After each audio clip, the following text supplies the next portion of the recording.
there. We're talking about thermal energy. And so far, you've learned that thermal energy is the movement of particles. The faster particles are moving, the more thermal energy an object has.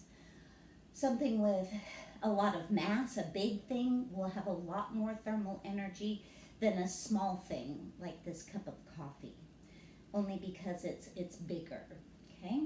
So, the movement of particles in an object. We measure the movement of these particles using a thermometer. So a thermometer is just a measurement tool.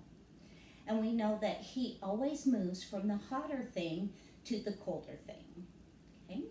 There are three ways that heat moves. One is called conduction, one is convection, and a third way is radiation. We're going to look at conduction first. Conduction is the transfer of thermal energy through direct contact, which means the two things are touching. Okay?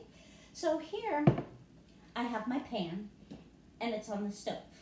So the stove is the hotter thing and it's moving heat into the frying pan.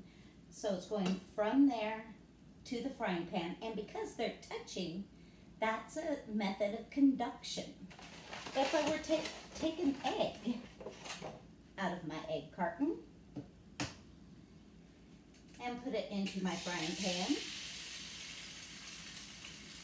the egg is touching the hot surface. So that's getting cooked by conduction.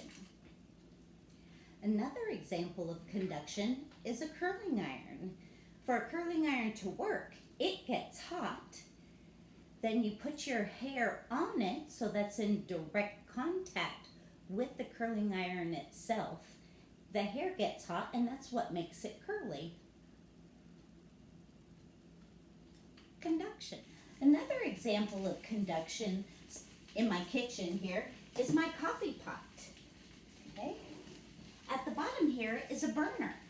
So that burner is touching the coffee pot itself, making the pot hot.